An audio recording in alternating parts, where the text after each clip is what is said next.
maka ayat itu berbicara tentang kebolehan mengerjakan sholat secara qasar. Tapi untuk kita bisa mengerjakan sholat secara qasar ini ada syarat-syarat tambahan daripada syarat-syarat sholat yang umum. Kalau sholatnya suruh ngadep kiblat, suruh ini, suruh itu umum. Ini tambahan gara-gara ngerjain sholatnya secara qasar. Ada tambahan peraturan untuk kita bisa melaksanakan qasar. Jarak tempuh perjalanan dari rumah dia menuju tempat yang dituju kudu mencapai 2 marhalah. 2 marhalah.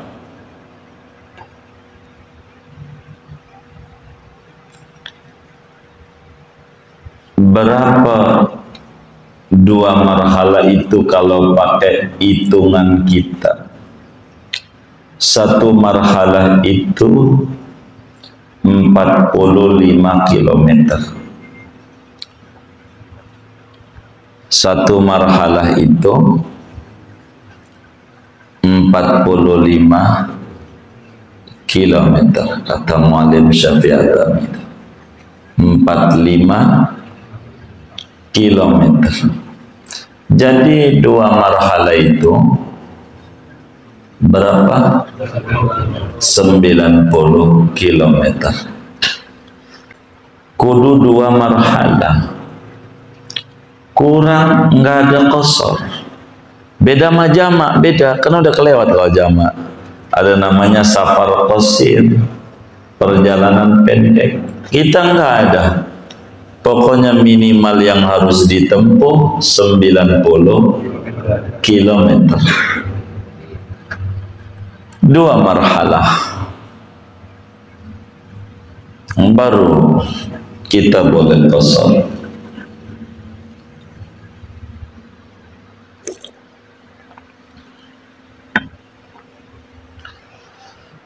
Ini yang harus dicatat adalah jarak tempuh.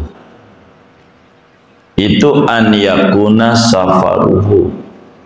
Jadi ada oleh Assalamualaikum warahmatullahi wabarakatuh. Waalaikumsalam warahmatullahi wabarakatuh. Bismillahirrahmanirrahim. Alhamdulillahi rabbil alamin. Wassalatu wassalamu ala sayyidil awwalin wal akhirin. Sayyidina wa maulana Muhammadin wa ala alihi wa sahbihi ajma'in. Allahumma inna nastahdika li arsyadi amrina wa zidna ilman yanfa'una. Qala al-imam al-muallif rahimahullahu ta'ala wa nafa'na bihi wa bi barakati ulumi wa ghafara lahu wa limasyayikhihi wa limasyayikhina amin. Saudara sekalian, sebagaimana dimaklumi bahwa dalam ajaran agama ini ada 2 pembagian. Yang pertama namanya azimah, hukum asal. Yang kedua namanya rukhsah, yakni hukum keringanan, kelonggaran agama, tidak menyulitkan agama ini. Di antara rukhsah itu adalah diizinkan bagi orang bepergian untuk mengerjakan sholat secara qasar.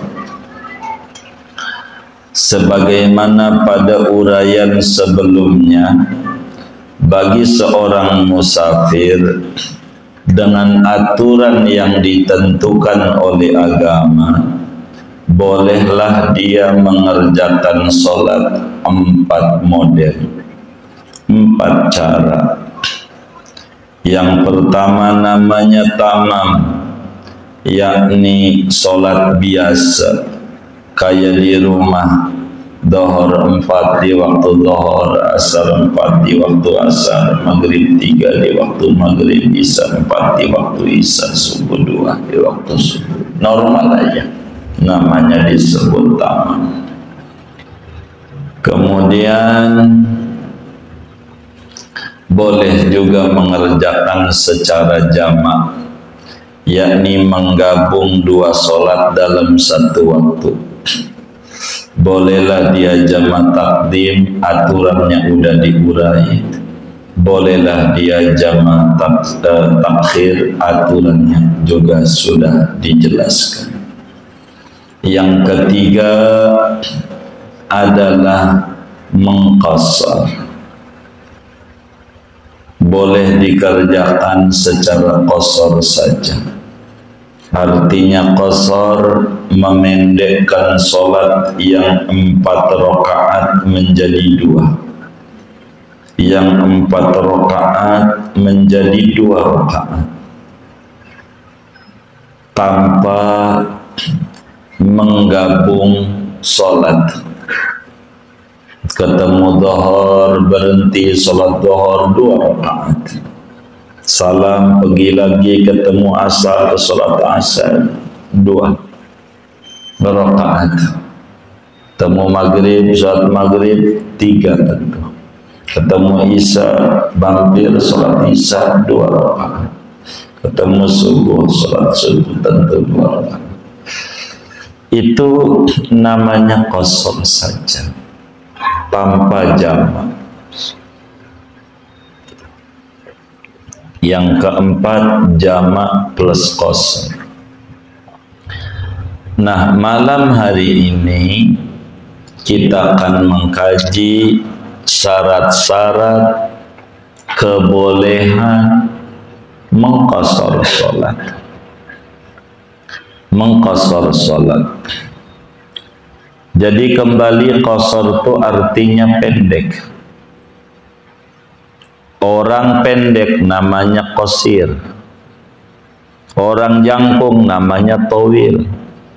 Segitu, jangkung. Pendek qasir. Orang pendek, pendeknya sendiri qashar. Artinya pendek. Tapi yang dimaksud dengan qashar itu sholat yang 4 bisa dipangkas 50% tanpa ada penggabungan waktu. Waktunya normal, namanya disebut qashar saja.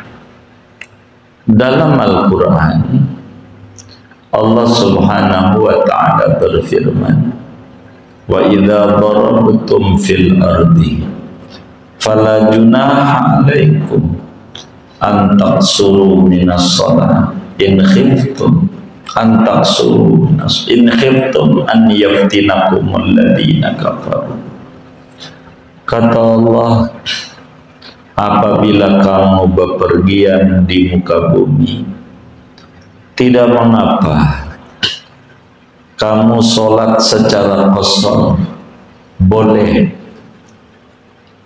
jika takut ketemu musuh.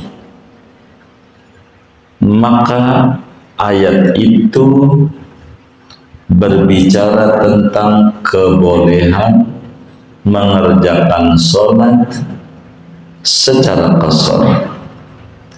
Tapi untuk kita bisa mengerjakan sholat secara qashar ini ada syarat-syarat tambahan daripada syarat-syarat sholat yang umum. Kalau sholatnya suruh ngadep kiblat, suruh ini, suruh itu umum gitu. Ini tambahan gara-gara ngerjain sholatnya secara qasar. Ada tambahan peraturan. Tambahan peraturan yang harus diingat, yang kalau tidak dikerjakan, satu aja aturan yang akan diterangkan ini, maka kosornya nggak jadi.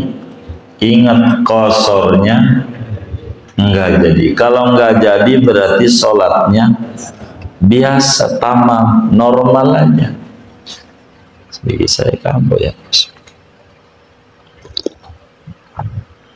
Ada berapa syaratnya? Matan Safina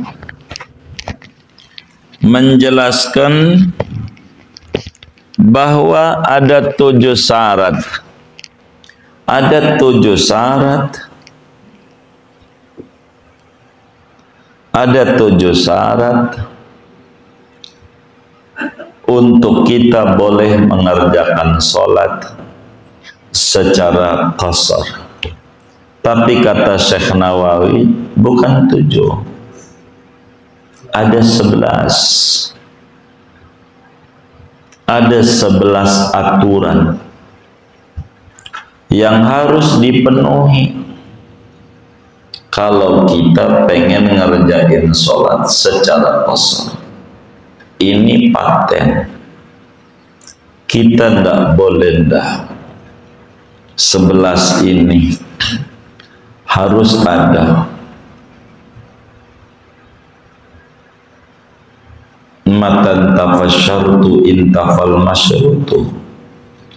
Bila mana syarat itu hilang, maka qasornya tidak ada yang dipersyaratkan. Mana itu syaratnya? 1, an yakuna safaruhu marhalataini. Untuk kita bisa melaksanakan qasar, jarak tempuh perjalanan dari rumah dia menuju tempat yang dituju kudu mencapai 2 marhalah. 2 marhalah.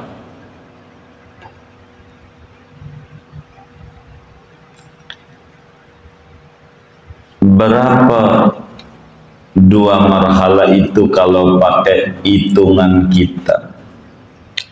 1 marhalah itu 45 km.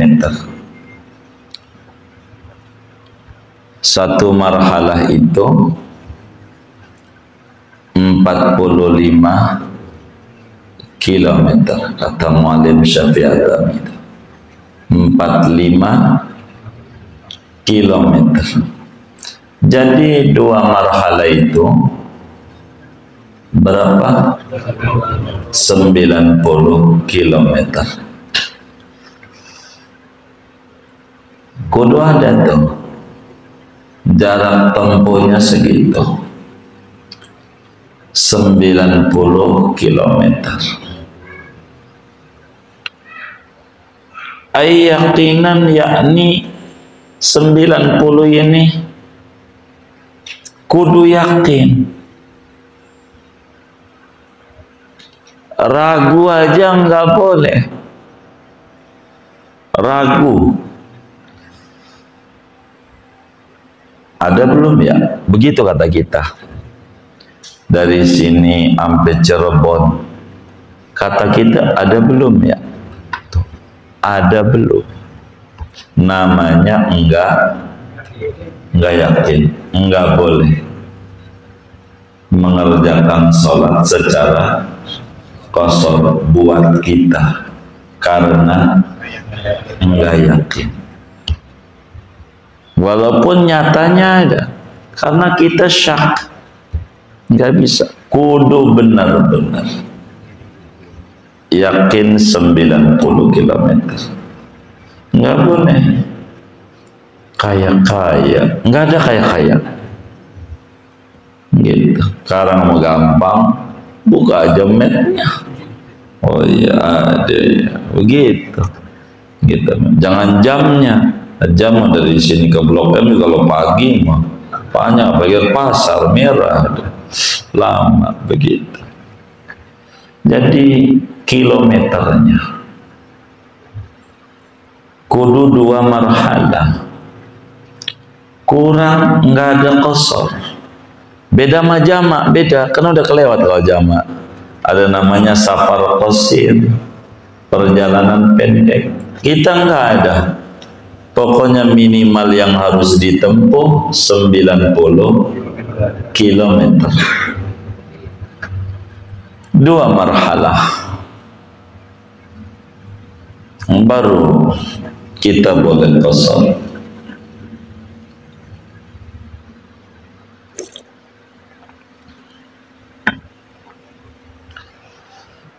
Ini yang harus dicatat adalah jarak tempuh. Itu an yakuna safaruhu. Jadi ada oleh perjalanannya. Maksudnya perjalanannya itu jarak tempuh perjalanan 2 marhalah. Sebab jarak itu ada 2. Ada jarak tempuh. Jarak tempuh itu namanya jarak tempat. Ada namanya jarak waktu.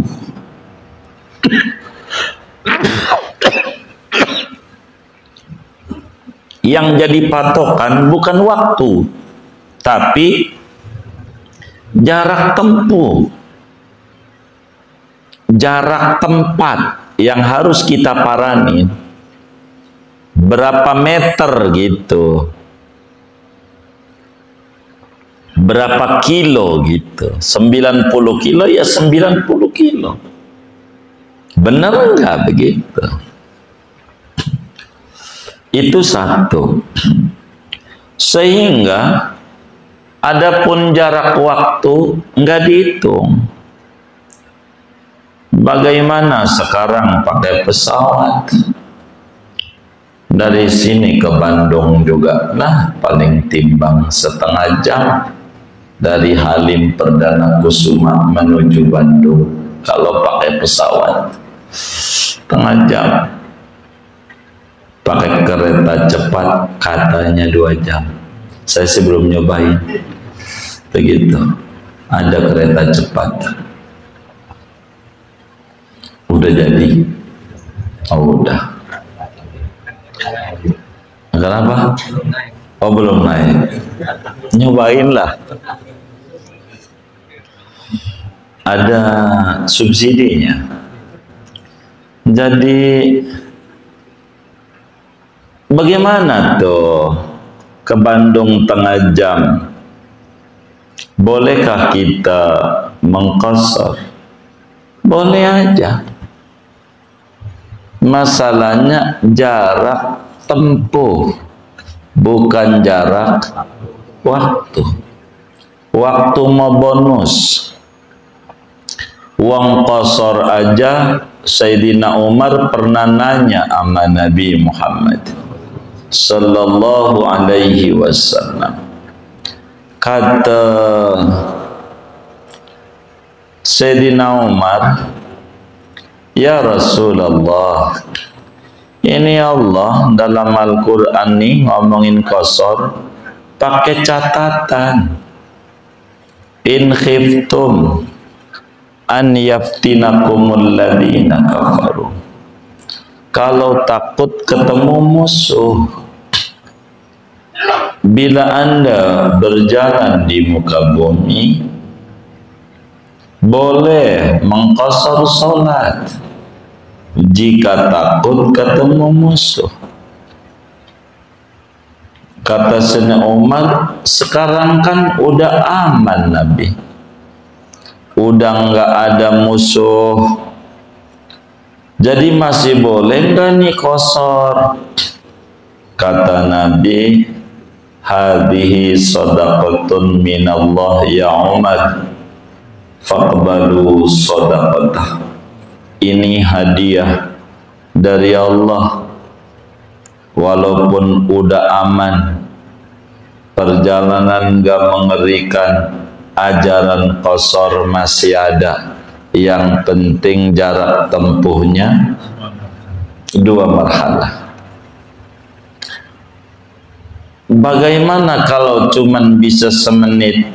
Kata Syekh Nawawi, walau qata'a hadhil masafata fi lahdhatin, sekalipun dia bisa menempuh jarak 90 km itu 1 menit doang, boleh, karena bukan jarak waktu tapi jarak tempuh, jarak tempat.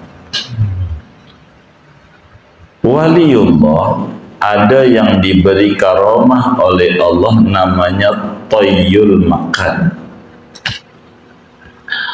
Di antara keramat wali-wali itu dikasihlah oleh Allah kelebihan namanya Tayyul Makan. Bahasa Jawanya aji lipat bumi, begitu. Aji lipat bumi.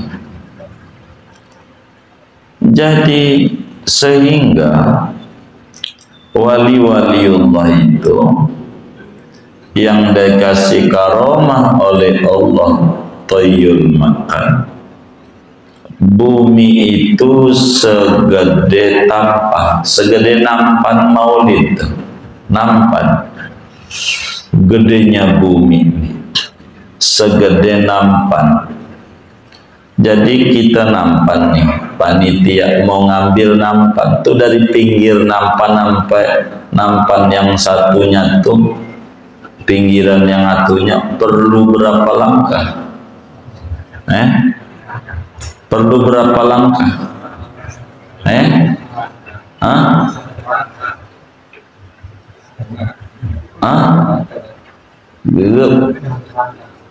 Perlu berapa langkah? Ini ada nampan, tahu nampan nggak? Ente pengen ngelangkahin nampan tuh berapa kali langkahan? Sekali. Itulah wali. Wali itu begitu. Selangkahan aja nyampe Mekah aja. Begitu namanya disebut Tayyul Makan, waliullah. Ada no di Tangerang tuh Syekh Hasan Basri, begitu dari Mekah ke Cakung Tangerang, selangkah dong nyampe, begitu. Jadi namanya Karamatul Aulia Syekh Hasan Basri, selangkahan doang. Jadi kecepatannya namanya kecepatan cahaya,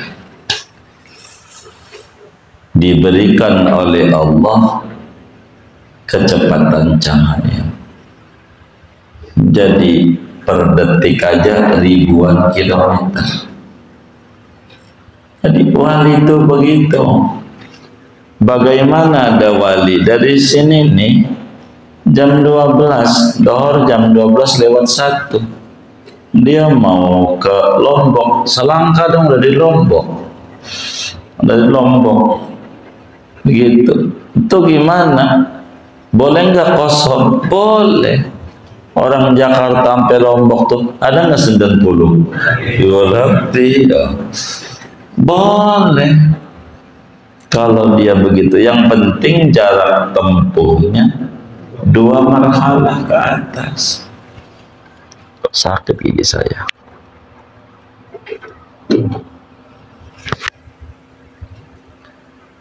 Likaunihi min ahlil khutwah, karena dia wali golongannya ahli 1 langkahan.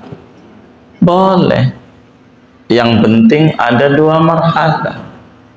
Wali boleh aja kosong. Kan kagak capek-capek amat. Enggak apa-apa, enggak capek. Begitu. Tapi kan sebelum itunya capek, dia zikirnya lama. Iya. Iya, susahnya. Begitu kan lama dia zikir. Kudu puasa bertahun-tahun. Kan kita puasa sebulan aja, kalau ada yang lebaran duluan pengen ikut ya kan. Begitu, benar nggak? Lah kita kagak masuk di wali yang kayak gini. Selangkah. Kata teman kita, saya cuman 3 langkahan lah antara Banten Jakarta, itu tinggalnya di kebun kopi.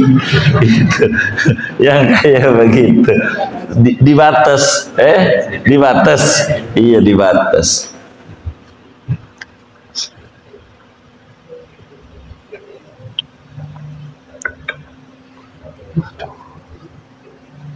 Enggak apa-apa, baik yang ditempuh tuh jarak tuh adalah lautan, lewat pulau atau ke daratan, terserah, yang penting rumusnya 90 km. Gigi saya sakit, gigi saya 90 km. Berapa 2 marhalah? Ini kan belum ada meter-meter zaman dulu. 2 marhalah itu perjalanan 2 siang.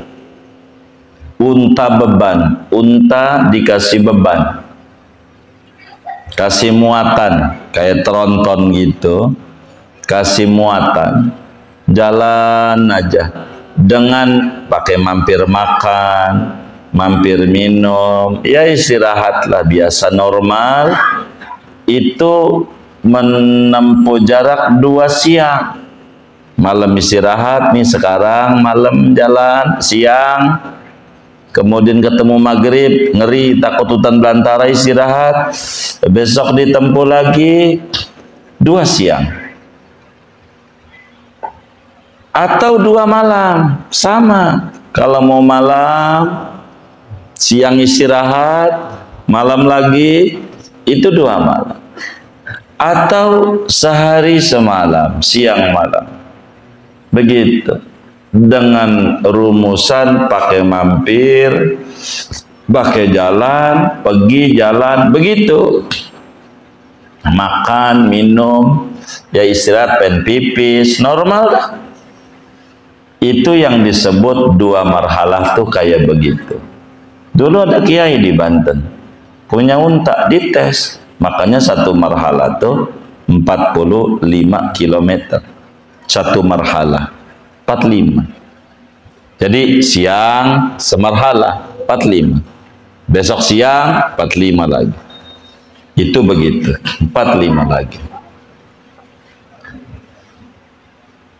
Wa qaddaraha Aliyun asyabra malisiyu bisnataini wa isrina sa'atan wa nisfin. Imam Ali Shibra Malisi, ulama besar Mesir yang mensyarahi Nihayatul Muhtaj Imam Romli, dalam kitab fiqh Syafi'i menjadi rumus ain syin. Kalau ada dalam kitab fiqh Syafi'i pakai kode ain syin, maksudnya Imam Ali Shibra Malisi. Begitu. Itu beliau pernah mengukur dengan jam. Kala itu sehari semalam itu dengan perjalanan normal, pakai berhenti, pakai segala macam tuh, jalan kaki itu ditempuh 22 jam setengah. Artinya enggak sehari semalam dengan jam kan 24 jam ya kan? Enggak. Ini enggak 24 jam, 22 jam setengah. Bila jalan. Jalan kaki. Dengan begitu tuh 22 jam. Uji cobanya beliau, ngetes kiai.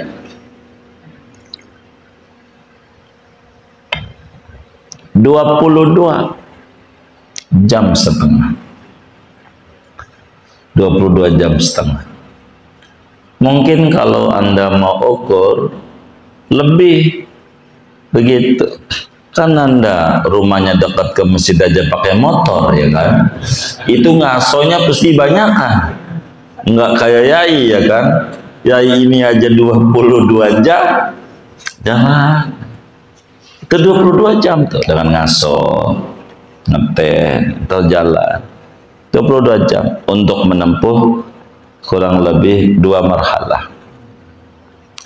Zaman dulu ya dengan mobil cepat, apalagi tol, ya Allah. Tapi jangan tol dalam kota, itu cepat. Singkatnya biar gampang, jarak tempuhnya minimal 90 km. Satu syaratnya. Ini kalau mau ditambahin udah 2 syarat itu. 90 km, keduanya kudu yakin. 90 km-nya tuh kudu yakin. Apa yakin? Kalau ragu enggak boleh kosor, walaupun nyatanya sudah begitu. Tuh kudu yakin. Kedua, perjalanannya mubah. Mubah tuh bukan maksiat. Arti mubah di sini bukan maksiat.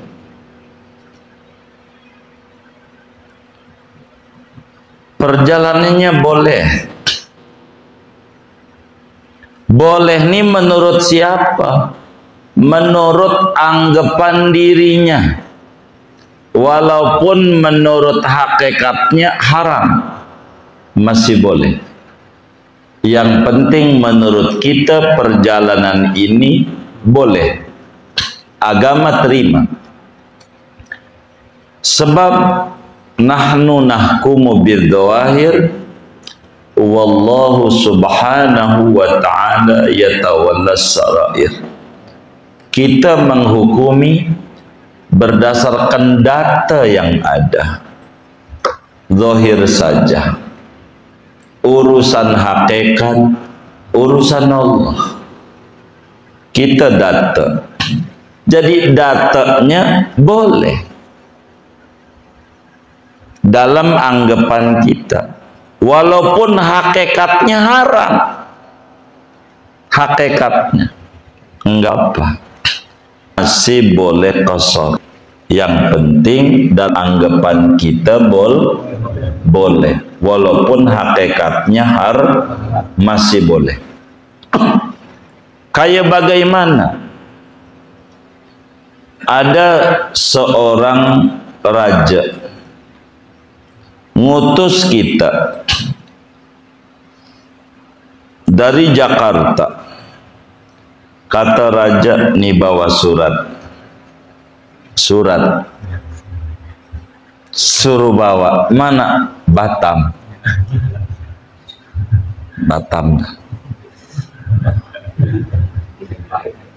Apa?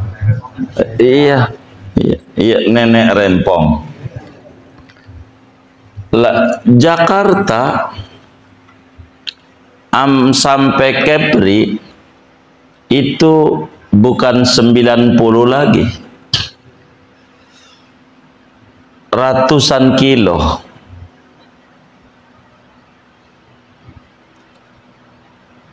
Peginya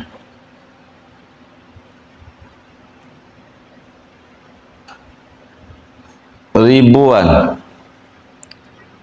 Kita nggak tahu nih isi surat nih isinya apa. Isi suratnya puting. Apanya? Oh, piting. Ya Allah. Begitu.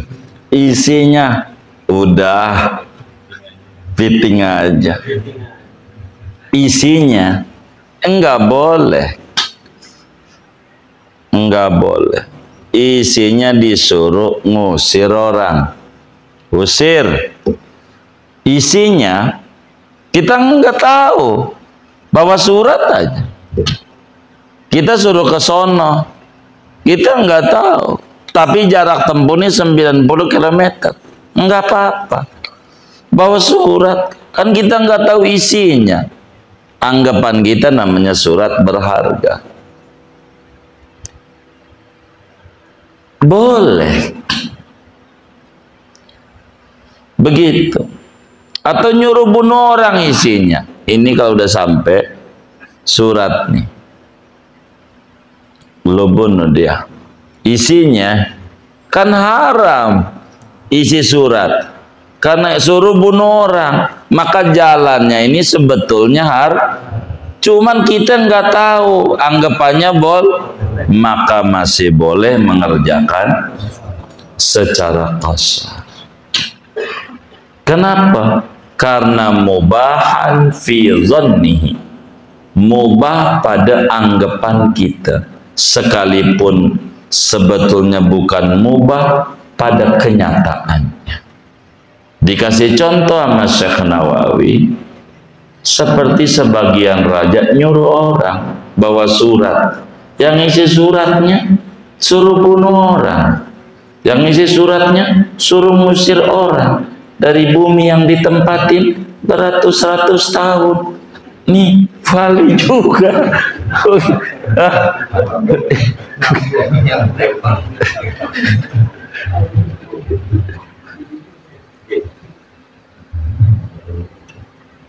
Yang bawa kagak tahu, maka yang bawa fayak suruh boleh qasar. Kenapa? Perjalanannya mubah dalam anggapan dia, keyakinan dia. Karena perjalanannya mubah, dia yakini. Begitu juga kita ikut teman, namanya kita berorganisasi. Bang, apaan? Ikut gua? Ikut. Mau kemana? Ya, mau ke Jawa. Alas Roban. Dah, Jawa. Ini 90 meter. Boleh. Nih, dia ikut. Dia nggak tahu. Ke Jawanya mau Alas Roban mau ngapain? Mau jadi bajing loncat? Mau ngapain? Kagak paham. Pokoknya ikut aja.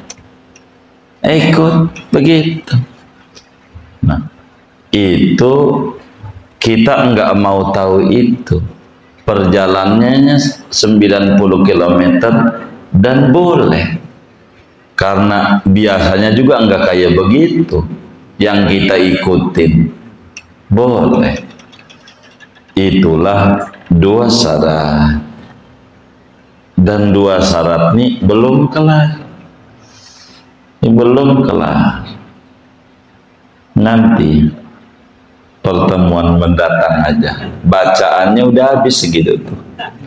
Baru dua syarat. Pertama, jarak tempuhnya 2 marhalah atau 90 km ke atas. Yang kedua, perjalanannya mubah. Mubah tuh bukan maksiat.